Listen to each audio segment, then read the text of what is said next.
छत्तीसगढ़ में इस साल के अंत में विधानसभा चुनाव होने हैं। कांग्रेस और बीजेपी दोनों ही सत्ता के सिंहासन तक पहुंचने की जद्दोजहद में लगी हैं। इसके लिए बस्तर पर विशेष फोकस किया जा रहा है। दोनों ही दलों की सत्ता तक पहुंचने का रास्ता बस्तर से होकर गुजरता दिख रहा है। यही वजह है कि कांग्रेस ने बस्तर में कार्यकर्ता सम्मेलन का आयोजन किया। वहीं बस्तर को सत्ता की धुरी मानकर बैठी बीजेपी कांग्रेस पर निशाना साध रही। बीजेपी का कहना है कि बस्तर के सभी संभागों में कांग्रेस की हालत खराब है, इसलिए ये सम्मेलन किया जा रहा है। कांग्रेस लोगों से झूठ बोलने की रणनीति सम्मेलन के जरिए बना रही है, जिसका कांग्रेस को कोई फायदा नहीं मिलने वाला। भारतीय जनता पार्टी तो हमेशा जो अंतिम छोर में रहने वाले उनकी हमेशा चिंता की है और हमारा मैनिफेस्टो में ही है। लेकिन कांग्रेस पार्टी पहली बार ऐसा हो रहा है कि आगामी चुनाव को देखते हुए वो संभाग स्तर के सम्मेलन कर रही है। ये पूरी तरीके से राजनीतिक है और इससे वहाँ के लोगों को कोई फायदा नहीं होने वाला है। और कांग्रेस समझ चुकी है कि बस्तर, सरगुजा और पूरे छत्तीसगढ़ में उनकी स्थिति बहुत ही नाजुक है, खराब है और उसके चलते वो बस्तर और सभी संभागों में उस संभागीय सम्मेलन कर रही है। जबकि कांग्रेस सम्मेलन को संगठन की एक प्रक्रिया बता रही है। पार्टी का कहना है कि संभागीय सम्मेलन के बाद सभी विधानसभा में संकल्प शिविर का आयोजन किया जाएगा। इसके साथ ही कांग्रेस ने बीजेपी के आरोपों पर पलटवार करते हुए तंज कसा। कांग्रेस का कहना है कि भारतीय जनता पार्टी को बस्तर की जनता ने पहले ही नकार दिया। भाजपा ने 15 साल तक बस्तर की जनता का शोषण किया। देखिए, भारतीय जनता पार्टी मुगालते में है। भारतीय जनता पार्टी को बस्तर की जनता ने 2018 में नकारा था। उसका बड़ा कारण ये था कि बस्तर के लोगों का भारतीय जनता पार्टी ने 15 साल तक शोषण किया, उनके संवैधानिक अधिकारों का हनन किया। बस्तर का आम आदमी सुरक्षा बलों और नक्सलवादियों के दो पार्टों में पिस रहा था। उनके वन अधिकार पट्टों को लंबित किया गया, उनके रोजी रोटी के साधन को छीना गया, उनको जबरिया जेलों में ठूसा गया। हमारी सरकार आने के बाद बस्तर के लोगों के संवैधानिक अधिकारों को बहाल करने का काम किया।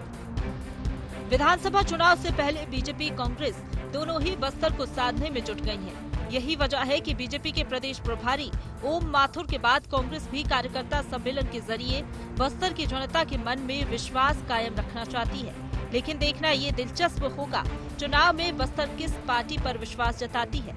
रायपुर से IND 24 के लिए ब्यूरो चीफ निधि प्रसाद की रिपोर्ट।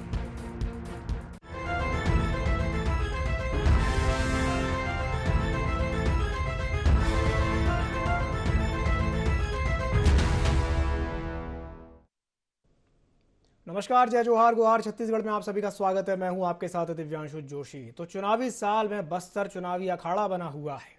बस्तर को लेकर के सियासी संग्राम जारी है। बीजेपी और कांग्रेस दोनों ही बस्तर की जनता का विश्वास कायम रखने की जद्दोजहद में लगे हुए हैं। ओम माथुर के दौरे के बाद कांग्रेस का सम्मेलन देखने को मिला। कांग्रेस ने संभागीय कार्यकर्ता सम्मेलन किया, तो वहीं कांग्रेस के सम्मेलन को लेकर के बीजेपी ने निशाना साधा है। उसका कहना है कि भाई बस्तर में कांग्रेस की हालत खराब है। कांग्रेस सम्मेलन में झूठ बोलने की रणनीति बना रही है और बीजेपी के आरोपों पर कांग्रेस ने भी पलटवार किया है। कहना है कि भाई बीजेपी को बस्तर की जनता ने नकार दिया है। इसी विषय को लेकर के हम चर्चा करेंगे आज, और चर्चा करने से पहले जान लेते हैं कि क्या है आज के गुहार पॉइंट्स। 2023 में किसका साथ देगा बस्तर? बस्तर में कब्जा बरकरार रख पाएगी कांग्रेस? बीजेपी वापस ले पाएगी अपना मजबूत गढ़? किसके राज में बस्तर का भला? तो इन्हीं बिंदुओं के साथ चर्चा को विस्तार देते हैं, और चर्चा को विस्तार देने के लिए हमारे साथ 3 खास मेहमान जुड़ रहे हैं। हमारे साथ चर्चा में जुड़ रहे हैं सत्यप्रकाश सिंह जी, जो कि कांग्रेस प्रवक्ता हैं। साथ ही साथ हमारे साथ जुड़ रहे हैं अशोक बजाज जी, जो कि बीजेपी प्रवक्ता हैं, और हमारे साथ जुड़ रहे हैं अनिरुद्ध दुबे जी, जो कि वरिष्ठ पत्रकार हैं। आप तीनों ही मेहमानों का बहुत बहुत स्वागत है IND 24 में। सबसे पहले मैं शुरुआत करना चाहूंगा सत्यप्रकाश जी से। सत्यप्रकाश जी, जिस तरीके से बीजेपी आपके सम्मेलन को लेकर के निशाना साध रही है और ये कह रही है कि भाई इस सम्मेलन से कोई फायदा नहीं होने वाला, क्या कहेंगे इस पर? देखिए दिव्यांशु, सबसे पहले तो चुनाव नजदीक है, तो उसके तहत हर पार्टी राजनीतिक दल अपनी अपनी तैयारी करेंगे। उसी के तहत एक संगठनात्मक मैं बोलूंगा सम्मेलन है, वहाँ पे चर्चा हो रही है चुनाव के मद्देनजर, उस चुनाव की तैयारी को लेकर कार्यकर्ताओं से फीडबैक लिया जा रहा था, उससे तैयारी हो रही थी। भाजपा को समस्या क्या हो रही है ये समझ में नहीं आ रही। भाजपा को दरअसल क्या समस्या है कि 14-15 साल की जब सरकार थी, इनके जो पाप थे वो आदिवासियों ने उसको झेला है, देखा है कि इन्होंने क्या आदिवासियों का हाल किया था। स्कूलें बंद कर दी थी, स्वास्थ्य सेवाएं नहीं थी, मेडिकल कॉलेज नहीं थे, सड़कें जर्जर थी, तो उनको मालूम है। हमारे सरकार के आने के समय किसानों को जो इन्होंने जमीनें तक हड़प ली थी, अपने व्यापारियों को बांट दिए थे, वो सब जमीनें वापस दिए, फर्जी केसेस करके जो अंदर कर दिए थे वो हमने हटाए हैं, बाहर निकाले। तो हमने विकास किया, हमने विकास विश्वास जो जनता को जीता है। आप उपचुनाव देख लीजिए, नगर निगम का चुनाव देख लीजिए वहाँ का, फिर उसके बाद तमाम जो भी जितने वहाँ पंचायतों के चुनाव सब हमने जीते हैं। तो ये उदाहरण दिख रहा है कि जनता किसके साथ है, जनता का समर्थन किसके साथ है। बीजेपी के पास ना कोई मुद्दा है, ना कोई चेहरा है, ना कोई नियत है, ना नीति है। इनके पास सिर्फ और सिर्फ झूठ बोलने का एक है मशीन, जो वहां पे बोलते रहते हैं, मगर जनता आने वाली नहीं है। जनता ने इनको सबक सिखाया, 12 की 12 सीटें इनको हरवा के, वो सबक बताया 14-15 साल में इन्होंने क्या हाल किया था। तो हम फिर से बोलूंगा, हमने बस्तर के लिए जो विकास किया है, जो विश्वास जनता के बीच में जगह है सरकार के प्रति, वो आगे निरंतर जारी रहेगा। उसी के तहत हम फिर से बस्तर को जीतेंगे। चलिए ठीक है, मैं अशोक जी से प्रतिक्रिया ले लेता हूँ। अशोक जी, क्या कहेंगे सत्यप्रकाश जी की बात पर? दिव्यांशु जी, आदिवासी वर्ग जो है अनेक मामलों में सरकार की वादा खिलाफी का शिकार है जी। और पूरा बस्तर नाराज है इस बार। पिछली बार कोई सहानुभूति मिल गई इनको कहीं से, लोग भ्रमित हो गए, इनको वोट दे दिया, लेकिन आज की तारीख में यह स्थिति नहीं है। अब बस्तर कांग्रेस के लिए आसान नहीं रहा। इन्होंने वहां जिस प्रकार से धर्मांतरण करवा रहा है और उसके कारण आदिवासी कल्चर पर एक प्रकार से आक्रमण किया, हिंदू कल्चर पर आक्रमण किया है, ये जनता भूली नहीं है। इसके कारण कांग्रेस से बहुत रुष्ट है। इसके अलावा आदिवासियों के साथ हमेशा छल हुआ है, धोखा हुआ है, कोई विकास के काम हुए नहीं। जब से सरकार इनकी बनी है, बस्तर में विकास कार्य पूरी तरह ठप पड़े। और आदिवासियों के आरक्षण के मामले में अगर ले लें, मतांतरण के मामले में ले लें, चाहे विकास कार्यों के मामले में ले लें, कांग्रेस से मोह भंग हो चुका है। इस बार एक एक सीट भारतीय जनता पार्टी लेने के लिए तत्पर है। कांग्रेस को उंगलियों में गिनना पड़ेगा, ये हालत होने वाली है। बहुत नाराज है कांग्रेस और इनकी वादा खिलाफी को लेकर। और रही सही कसर अभी पूरा हुआ जब नारायणपुर में प्याज के ट्रक में दारू की पेटियां निकली जी। और वो क्यों ले जाई गई, किसके द्वारा ले जाई गई, किसके संरक्षण में ले जाई गई, कहाँ ले जाई जा रही थी, ये सारी बातें आज जनता के मस्तिष्क में घूम रही है। और अगर ये दारू और पैसे के बल पर चुनाव लड़ना चाहते हैं तो ये सोच लें, ये बस्तर है, जनता है, बहुत विवेकवान है, अपने विवेक से फैसला करेगी और एक बार फिर से भारतीय जनता पार्टी के प्रति उनका विश्वास जागृत होगा, ऐसा मैं मानता हूं। और आने वाले समय में आप देखेंगे परिणाम भारतीय जनता पार्टी के पक्ष में आएगा। चलिए ठीक है, मैं आपके पास वापस आऊंगा। सत्यप्रकाश जी, आपके पास भी आऊंगा। अनिरुद्ध जी से एक सवाल लेता हूं। अनिरुद्ध जी, आपने हमारे दोनों ही प्रवक्ताओं को सुना, दोनों ही ये दावा कर रहे हैं कि भाई जनता उनका साथ देगी, लेकिन बड़ा सवाल ये है कि जनता आखिर किसका साथ देगी, क्योंकि सत्ता का जो रास्ता है वो बस्तर से ही होकर के गुजरता है। अनिरुद्ध जी, निश्चित रूप से सत्ता का जो रास्ता बस्तर से ही होकर गुजरता है। आप इतिहास उठाकर देख लीजिए जी। मैं जो है 4 विधानसभा हो चुके हैं छत्तीसगढ़ राज्य बनने के बाद, चारों पे मैं नजर डालना चाहूंगा।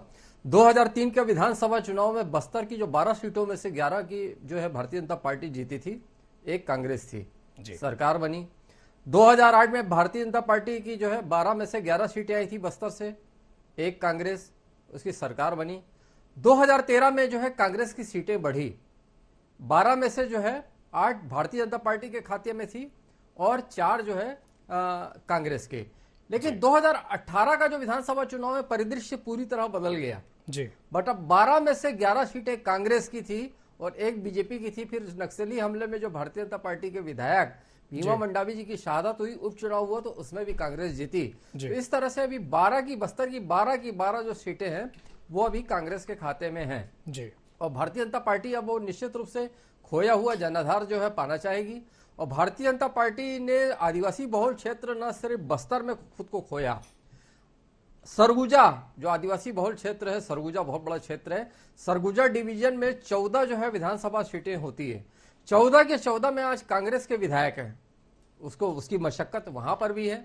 तो निश्चित रूप से दोनों पार्टियां जान रही हैं कि सत्ता की चाबी वहां है, तो अपने अपने तरफ से जोर है, लेकिन पहला जोर बस्तर में लगा है जी। ओम माथुर जी भारतीय जनता पार्टी के प्रभारी पूरा समय दे रहे हैं, यहां तक कि उनका जो है हेलीकॉप्टर से दौरा होगा। केवल बस्तर की बात कर रहा हूं, पूरे प्रदेश की नहीं। बस्तर में जो है एक स्थान से दूसरे स्थान पर जाने के लिए हेलीकॉप्टर की व्यवस्था की गई है।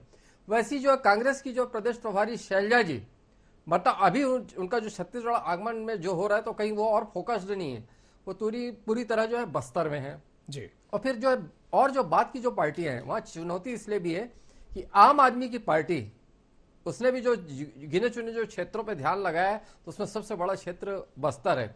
और प्रदेश अध्यक्ष जो है आम आदमी पार्टी के कोमल हुपेंडी, वो बस्तर को ही बिलोंग करते हैं। फिर एक सर्व आदिवासी समाज जो आरक्षण को लेकर भी बहुत बड़ी लड़ाई भी लड़ा था, उसने अलग कह दिया है कि हम जो है प्रत्याशी उतारेंगे।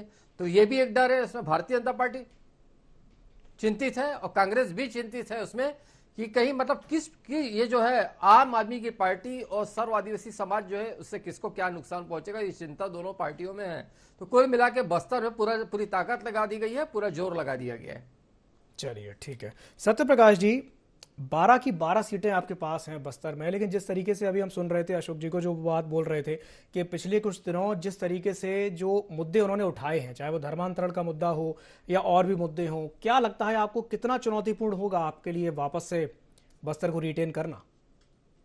देखिए दिवांशु जी, मैंने जैसे बोला हमारे चुनौती नहीं है, क्योंकि हमको अपने काम पे विश्वास है जी। जनता का विश्वास, जो सरकार के प्रति जो जगह है, जो जनता इतना प्यार जो दिखा रही है, क्योंकि क्यों दिखा रही है कि हमने काम करके दिखाया, तो हमको मालूम है हमने काम किया है, हमको विश्वास है। मैं बार वो हमारी सरकार आई थी विकास विश्वास सुरक्षा के तहत बस्तर में, हमने वो करके दिखाया। मैं थोड़ा सा बात होती कि अमित शाह आए थे, वो खुद बोल के गए हैं कि भाई पिछले कुछ समय में 60% ज्यादा नक्सली हमले कम हुई है, नक्सली घटनाएं कम हुई है। तो ये क्या दर्शाता है? अरे मैं तो बोलूंगा बल्कि केंद्र सरकार में 8 साल 9 साल से मोदी सरकार है, 15 साल ये रहे, 8-9 साल में 15 साल छोड़ दीजिए, 8-9 साल में बस्तर के लिए क्या किया मोदी जी? वहां पे प्रधानमंत्री 9 साल से बस्तर के कोई स्पेशल पैकेज दिया कुछ? यहाँ तक इन्होंने तो वहां के लोगों का सौदा कर दिया। जो राज्य सुरक्षा पर यहाँ तैनात रहते हैं उनके ऊपर 12,000 करोड़ रुपए खर्चा, वो राज्य सरकार से जो पाई ले लिया इन्होंने। तो मैं तो बोलूंगा जिंदगी का सौदा किया बस्तर के लोगों का। ये हालात है कि इनकी नीयत की, इनकी सोच की हालात है। तो इन्होंने बस्तर में किया कुछ नहीं, भले केंद्र में रहे 15 साल यहाँ रहे, यहाँ पे चप्पल बांटने में कमीशन खोरी कर डाले थे। ये सड़कों की हालत ऐसी थी कि हेलीकॉप्टर जाना पड़ता था, आज लोग सड़कों से जाते हैं। रात में आप देखिए, मैं खुद एक बार गया था, रात में वहां पे जो बच्चियां हैं, जो महिलाएं, वो स्कूटी चला रही रात में। ऐसे हालात कैसे हुआ है? 15 साल में तो ऐसे कभी नहीं सुना था, मैंने अपनी आंखों से ऐसे देखा। तो ये हमारी सरकार नीति है। आप देखिए वहाँ कॉफी का उत्पादन हो रहा है, स्कूल खुल रहे हैं, इन्होंने 300 स्कूल बंद किए थे, तो हमने वहाँ स्कूल खोले इंग्लिश मीडियम, मेडिकल कॉलेज। धर्मांतरण की जाते मैं बात करूंगा, बार बार हमारे मुख्यमंत्री ने बोला है आप 15 साल को उठा लीजिए। चर्च ऐसी जगह चर्च बने जहाँ पे बूढ़ा देव की पूजा होती थी, जहाँ पे हो ही नहीं सकता था कि वहाँ ईसाई हो, मगर उन्होंने वहां पे चर्च खोले, तो उनके समय में हुए। मुख्यमंत्री जी धर्मांतरण कराते थे, दिलीप सिंह जुदेव इनके इतने बड़े नेता तो घर वापसी कराते थे। भाई उनको क्यों जरूरत पड़ी कि अपनी सरकार के सामने घर वापसी करवा रहे हैं? तो ये, और मैं अभी वो चैलेंज के साथ बोल रहा हूँ, एक भी केस 4 साल में अगर FIR रजिस्टर्ड हुआ हो, क्योंकि हमारी सरकार के तुरंत है कि आदेश है कि कहीं पे भी अगर जबरन धर्मांतरण हो रहा है, हमारे जो पॉलिसी है सरकार की, आपको FIR करना है, पेनल्टी है उसके ऊपर, सजा है उसके ऊपर, कानून अपना काम करेगी। तो एक भी केस रजिस्टर्ड हुआ है धर्मांतरण नहीं हुआ है, तो ये क्या दिख रहा है? ये साफ और सिर्फ बरगांव, नारायणपुर, कवर्धा, हर जगह पे सोची समझी साजिश की तरफ काम किया जा रहा है, क्योंकि हर जगह पे इनके लोग पकड़ा जाते हैं, इनके जिला उपाध्यक्ष होते हैं, कहीं पार्षद के लोग होते हैं, तो इन्हीं के लोग क्यों पकड़ाते हैं? ये भी तो एक प्रश्न उठता है ना कि इन्हीं के लोग हर जगह क्यों पकड़ाते हैं? तो इनको मालूम है कि जनता इनका साथ नहीं देगी। जनता जान चुकी है 15 साल उन्होंने हमारा साथ क्या किया है। इन्होंने सिर्फ छला है, इनको एक ही काम आता है, छलना। वो मोदी जी शुरू करते हैं, रमन सिंह जी तक आते हैं, और इनको खुद नहीं पता है रमन सिंह जी लोग क्या होगा इनका। चलिए ठीक है, अशोक जी से मैं प्रतिक्रिया ले लेता हूं। अशोक जी, सत्यप्रकाश जी कह रहे हैं कि वो अपना काम लेकर के, अपने काम लेकर के जनता के बीच में जाएंगे। आप क्या लेकर के जाएंगे जनता के बीच में, बताइए। नहीं, इन्होंने काम क्या किया है? कोई उल्लेखनीय काम हुआ नहीं है। 2003 में जब भारतीय जनता पार्टी की सरकार बनी दिसंबर 2003 में, तो हमें कैसा बस्तर हमें मिला था?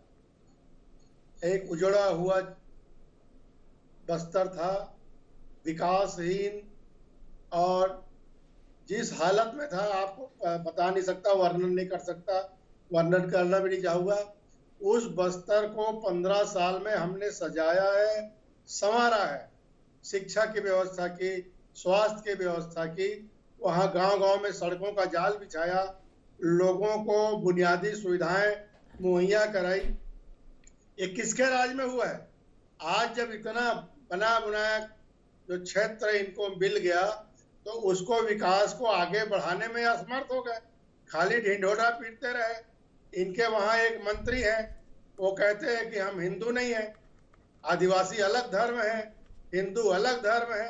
एक मंत्री होके इस प्रकार का बयानबाजी देते हैं और एक दूसरी तरफ ये सबरी को मान रहे हैं। तो आखिर सबरी ने राम को बेर खिलाए थे, उस सबरी को ये लोग गैर हिंदू बोल रहे हैं।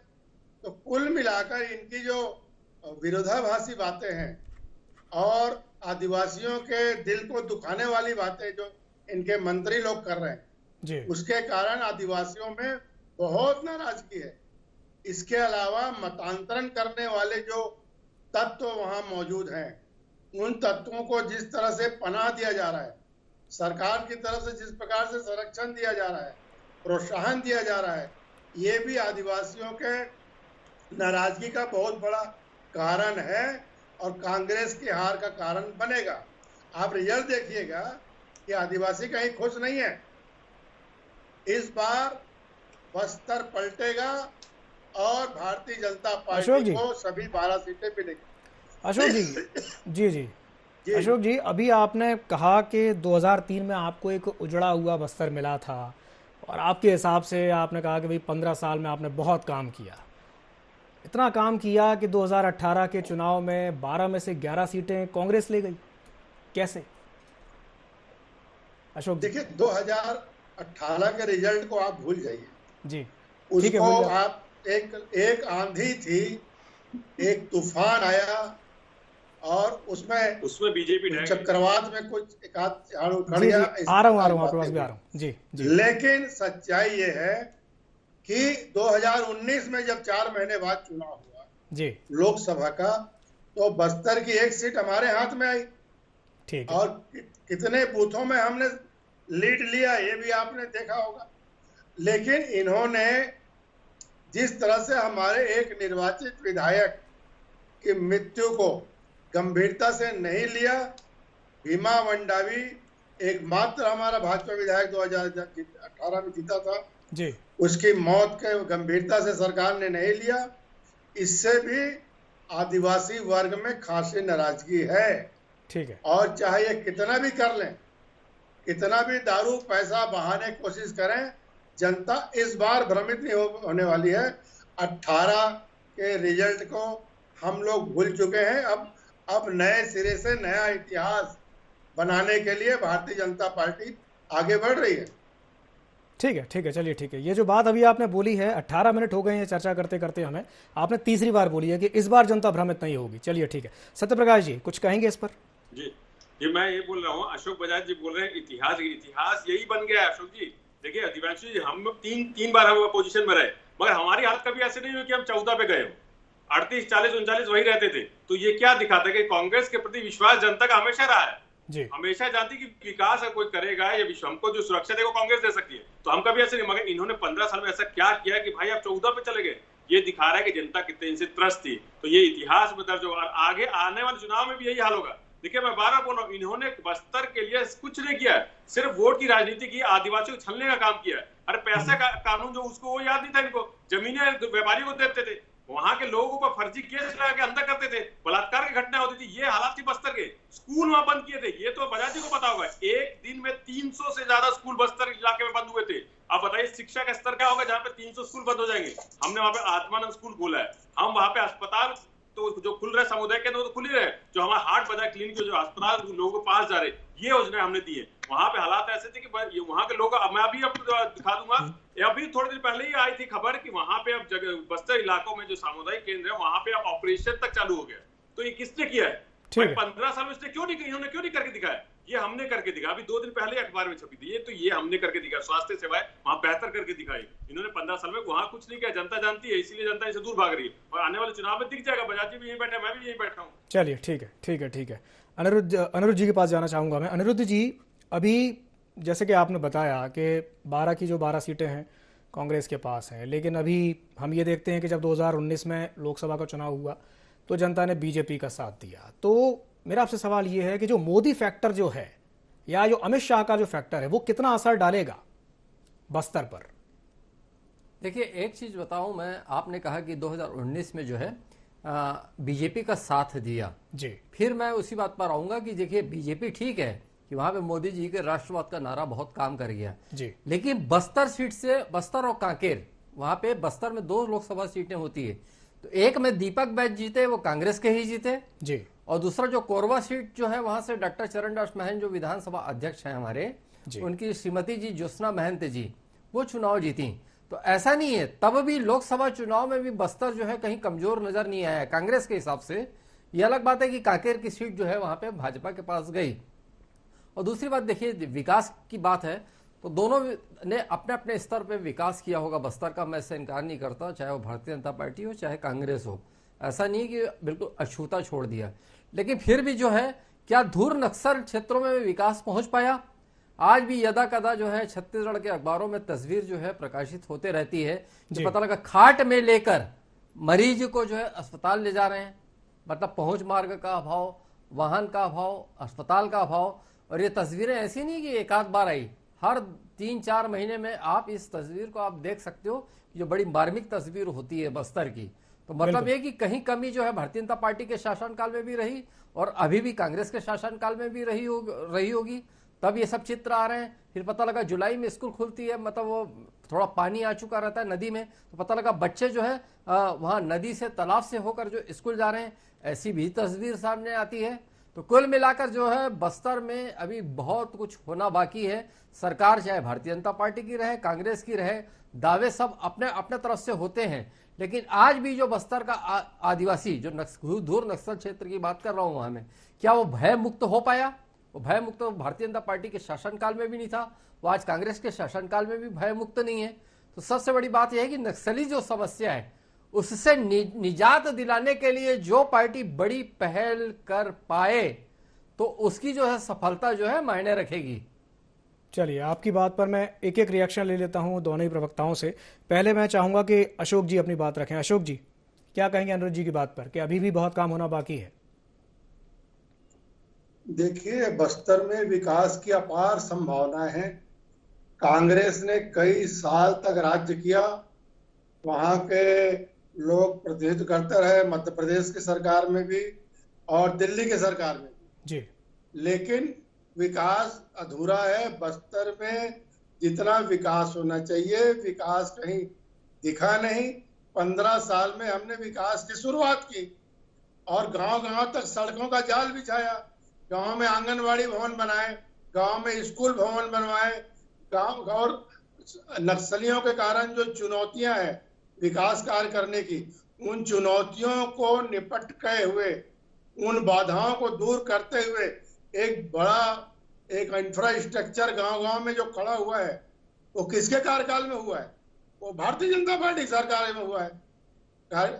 आदिवासियों के अशोक जी, ये भारतीय जनता पार्टी शासनकाल में हुआ। ये कैसा इंफ्रास्ट्रक्चर है कि इस तरह की तस्वीरें सामने आती हैं कि खाट पर लिटा करके मरीज को ले जाना पड़ रहा है अस्पताल में? ये कैसा इंफ्रास्ट्रक्चर है? सड़कें नहीं थी, पगडंडियों के सहारे लोग चलते थे। 15 साल में सड़कें गई, प्रधानमंत्री सड़क योजना और राज्य सरकार के बजट से सड़कें बनी। पहुंच विहीन जो सड़क गांव थे उनको 12मासी सड़कों से जोड़ा गया। ये भारतीय जनता पार्टी कार्यकाल। चलिए, ठीक है, ठीक है। वहां पर विकास काम, इतनी चुनौतियां हैं, इतनी चुनौतियों के बाद भी लोगों ने विकास काम किया है। ये कोई छोटी मोटी बात नहीं है। भारतीय जनता पार्टी ने जो किया है इसको लोग भूल नहीं सकते। चलिए, ठीक। और आने वाले समय में विकास की अपार संभावनाएं हैं और भी आगे काम करेंगे। लेकिन बस्तर को एक ठीक है, समय की कमी है। जी जी जी, सत्यप्रकाश जी बोलिए। देखिए, मैं जैसे अभी वही हमारे वरिष्ठ पत्रकार जी बोल रहे थे, हो सकता है कहीं कुछ थोड़ी बहुत कमियां रह गई हो, उसके लिए मैं नहीं बोलूंगा क्योंकि 100% हर चीज 4 साल में नहीं पूरी हो सकती। जो 15 साल का जो इतना सारी जो कमियां थी उसको 4 साल दुरुस्त नहीं कर सकते, इसके लिए मैं मना नहीं करूंगा। मगर देखिए, जैसे मैंने पहले बोला, तो इन्होंने अभी नक्सली हमले की बात की। नक्सली हमले कितने का आदिवासी अभी बता रही है कि अभी आप कितनी डिबेट नक्सली हमले पर करते हैं। तो ये दिख रहा है। इनके अमित शाह जी खुद आके यहाँ के बोल के गए थे कि 60% घटनाएं कम हुई है, ये इनके होम मिनिस्टर खुद बोल के गए। और स्वास्थ्य का जैसे मैंने बोला, ये देखिए मैं वही दिखा रहा था कि ये देखिए 35 साल बाद ऑपरेशन थिएटर में ऑपरेशन हुए मानक से बस्तर क्षेत्र में। तो ये हालात है, हमने करके दिखाया, ये धीरे धीरे कर रहे हैं। 15 साल की अगर कमियों का 4 साल पूरा नहीं कर सकते, मैं नहीं बोल रहा 100% भी हमने सब कुछ ठीक कर दिया, मगर हम काफी कुछ ठीक करने की तरफ बढ़ रहे हैं और आगे भी हमको मौका मिलेगा। हमको मालूम है जनता का हमने काम करके दिखाया, विकास करके दिखाया, विश्वास जीता है। आगे जो जनता हमको विकास करने का मौका देगी तो और बेहतर हम बस्तर उसको करके देंगे। जनता के हित का लिए हम हमेशा तत्पर रहेंगे। हम भाजपा जैसे झूठ नहीं बोलते, जो बोलते हो करके दिखाते हैं। हमने बोला था जनता को वहां विकास करके दिखाएंगे और विकास करके दिखाएंगे। चलिए ठीक है, बहुत बहुत धन्यवाद आप तीनों मेहमानों को हमारे साथ जुड़ने के लिए और चर्चा में शामिल होने के लिए। तो जिस तरीके से हम ये देख रहे हैं कि आखिर बस्तर को लेकर के जो चुनावी संग्राम छिड़ा हुआ है, जो सियासत छिड़ी हुई है, बड़ा सवाल आखिर यही है कि बस्तर में क्या कांग्रेस अपना कब्जा वापस बरकरार रख पाएगी या फिर क्या बीजेपी अपना मजबूत गढ़ वापस ले पाएगी। और सबसे बड़ा सवाल यह है कि जनता जो है वो आखिर किसका साथ देगी। इन सभी सवालों के जवाब हमें 2023 के अंत तक मिल ही जाएंगे। गुहार छत्तीसगढ़ में फिलहाल के लिए इतना ही। मुझे दीजिए इजाजत और आप बने रहिए ID24 के साथ। नमस्कार।